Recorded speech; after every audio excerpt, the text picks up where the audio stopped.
We're doing a timing belt on a 2007 Subaru Forester. This kind of applies to all Subarus from that era. The first thing we're going to do is we're going to be draining the fluid in this radiator so that I can go ahead and remove it. These things are actually relatively easy to work on, but you kind of have to make space for them because it's a different size motor than what most conventional motors are. Okay, here we go. See, I got the two bolts that hold this container out. I got that slid out of the way. I got the drain plug plugged out of the radiator. You see the last of it's running down into the drip pan. I caught most of it. I put some fluid right down. Obviously, we don't want to just leave antifreeze out for any animals that might be thirsty. I'll let that drain. Next, you see I got a wrench right here, so we're going to pull this battery out of here. This is pretty simple. This is all 10 mil stuff. And then I'm going to get down there. I'm going to pull the clamp off that hose and pull that hose off. Pull that hose off right here. And then I have one more electrical connection for this fan, and I can pull everything out of here. It's a manual transmission, so I don't have any coolant lines for the transmission to worry about. This is the front of our 2007 Subaru Forester with the radiator out. I was able to do it without having to pull the bottom cover out. I just basically pulled these two bolts out that hold the radiator supports. I disconnected the hoses over here. I disconnected the electrical connection down here, and I disconnected the electrical connection down here. Then what I did is I just pulled the radiator up on one side so that I could get a pair of pliers underneath that and get that hose clamp out of there. I might replace that with a screw clamp when I put it all back together. I'm unsure yet. So the next step is going to be getting all of this stuff out of here. So we're going to pull all the covers, the alternator, all the belts off. We're going to get everything down to the bare motor, and then I'm going to work on getting this guy out of here. Before I did all of that, I wanted to make sure that I could loosen this bolt, which you can see I've loosened. I used this right here. Basically, you don't have, even with the radiator out of here, you don't really have a lot of room to get an impact in here. I have an electric impact right here, you can see, but it's too wide, and I even had a universal joint on there, and I was trying to go at it from an angle, and it just wasn't working. So basically, I took this bar and slid it down in here, and I connected it like so. You see that the bar comes over here, and it was resting into this basically inner fender wall right here, and I just connected the battery up and cranked it over. It only took a couple of cranks, so just touched it a couple of times, and it loosened it enough that I can spin it out by hand now. So we're making more progress. You can see I pulled the cover off. You have a small little inspection cover right here that's just held on with 3 bolts. Got 2 on the bottom and 1 on the top here. You have a bigger cover, excuse me, that springs the whole length of this, and you got about 5 bolts on the bottom and about 5 or 6 on the top here. And that pulls off. You can see I got the crank bolt out. I'm getting ready to take off the tensioner and the pulley so I can change the water pump. I looked at all these. I bought oil seals for them, but I don't see any oil really seeping from these camshafts over here. So I think, let's see if I can get in there. Yeah, it looks pretty dry down there, and the belt is nice and dry. So I don't think we have any oil leakage. I think I am going to replace the crankshaft seal in there. The seal is behind that, if I can get that off. And then we're going to do a timing belt replacement. So again, I always try and leave as many bolts in place as I can when needed. I didn't take all these things out. I had a tensioner over here freeze too, so I might actually have to cut that out and go get a new tensioner assembly. Next step here is disconnecting all these pulleys and getting the belt out of here. So we got the belt off. You can see that I have these things lined up more or less right there with my timing mark. Right there with that mark right there. Just a little bit off. And then I actually, I don't know if you can see it, let me see. So yeah, so there's that mark right there that lines up with that corresponding mark, and that's just a little bit off. There's that mark right there that corresponds with that little red dot. And then you can see I actually marked that one. So they're all just a little bit off after I took that tensioner, so I'll have to move them all just a smidge. But that's not a big deal.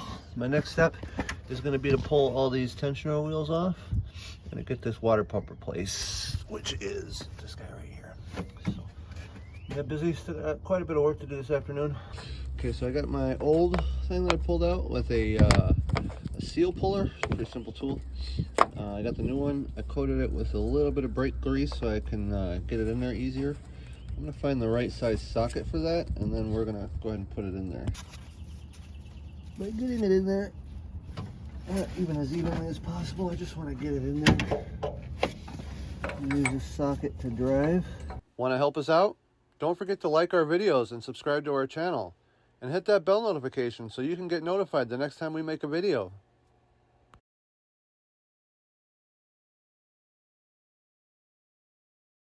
We got the old water pump out. Got a new thermostat that I went and bought, so we don't have to reuse that one. You see, we got the new water pump in here. Getting ready to torque all these down to, it says like 8.7 foot-pounds. I think it's like 22 Newton meters of torque. I'm going to take them down to 9 foot-pounds. I'm going to torque them twice, so I'm going to do a sequence of 2. So I'm going to tighten them all down once, and I'm going to go all over them again to make, just to double check to make sure they're at the same torque, because you don't want to get this thing back together and have it leak. We got all the pulleys replaced now. We got a new water pump. We got all our new idler pulleys in here. They're all spinning freely. I got the center crank bolt back in, and you can see that I'm all lined up there. I'm all lined up there. This has got a couple of timing marks on it, so I'm just gonna go with that line, and I made that mark right there on the block, just so I'd have a point of reference. And this one's got like some white paint on it. I'm not sure if that's from the factory or something someone else did, but I don't believe that's top dead center. Because you have this mark right here, and this is where it was lining up before, so this is where we're going to keep it. So, I'm going to get ready and put the belt on. Brand new timing belt, import direct.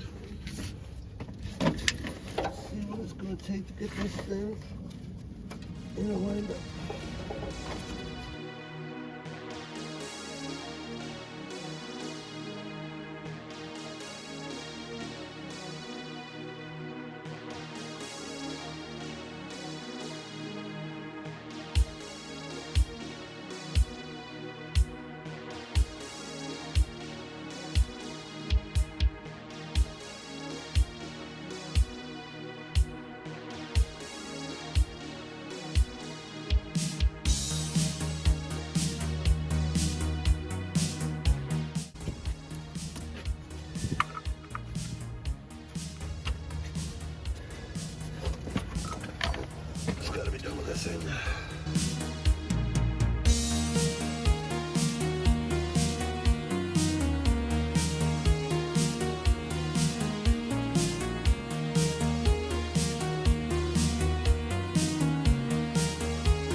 Ow!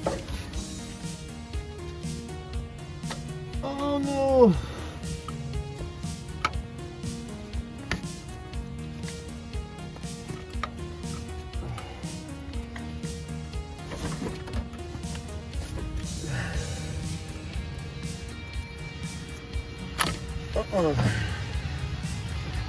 This belt is a very, very tight fit.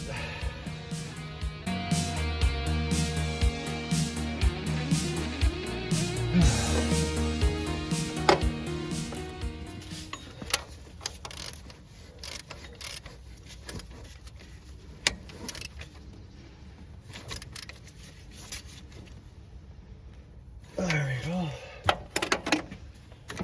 This other bolt, keep working it on there.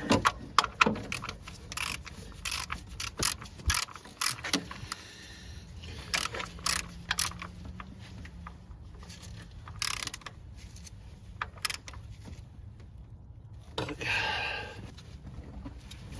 go. go. There you go. Before I pull that pin, I just want to show you that all my timing marks,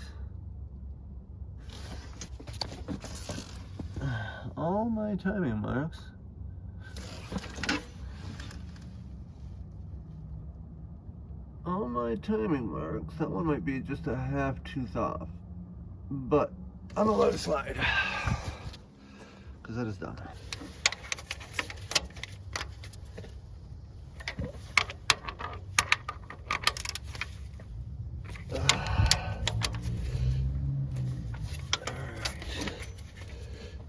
These are all in there.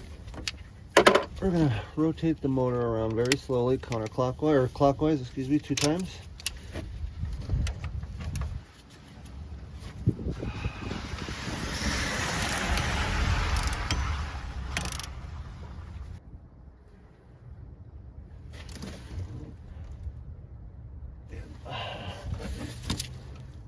We are on. Heck yeah. Okay. I'm gonna put some covers on. You can see I got this belt on already. This tensioner is working just fine, and we got this belt on. Try to make it so that you can turn it about halfway. You can kind of feel that tension in there. You don't want it too tight to where this doesn't turn at all. You do want some movement in there so the rubber is overstretched. This you can see is smoking because I just heated it up, so hopefully we can try and move it. Let's see how well this works out for me. Okay, let's see if I can get this thing to move. Oh, what do you know? Works just fine now. Guys, a little bit of penetrating oil and a little bit of heat. What I did is I just, I torched this. You don't want to torch the bolt, you want to torch where it's going into, this block. And basically I want to expand this, and then when I shoot the penetrating oil on here, I'm not actually shooting the penetrating oil on the block. I want to shoot it on the bolt because I want the coolness from the can to make the bolt smaller, but I want to keep this hot so it stays expanded. As long as you can do that, usually you can get a lot of stuck stuff loose again. So this was borderline ready to break yesterday. And I'm going to coat it with a fair bit of anti-seize before I put it back together. So, alright, got the radiator getting ready to go back in. Got the drain plug back in before I put it in. Come back over here. You can see I got the belts all installed, nice and tight. On this one, you gotta kind of have to, let me see if I can show you. This bolt right here gets kind of close to the alternator, so if you tighten it too much, the bolt's actually gonna rub on the belt. So, and you can actually see the anti-seize that I put on there. Radiator is all in. I'm gonna nice and strap down. I don't have the top clamp on yet. I'm actually gonna replace this bottom clamp as well. Let me see this guy right here. These spring clamps, you can see it's like all the way compressed, and I was having a hard time sliding it back over, and it's just rusty and nasty. So we're gonna get a screw style clamp to replace that with. And then all I have to do is replace this plastic cover that sits over the belts, fill it full of antifreeze, and she'll be ready to start.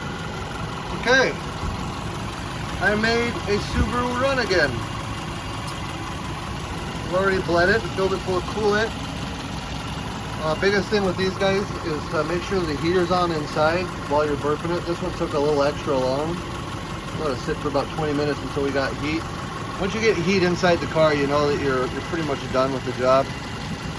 Let the customer know to check the fluid here for the next couple of days, just to make sure if there's any more air pockets that are in there, he can get them out. I also put this sticker on here, let him know when the next time he needs to change that belt is. So yeah guys, another happy customer.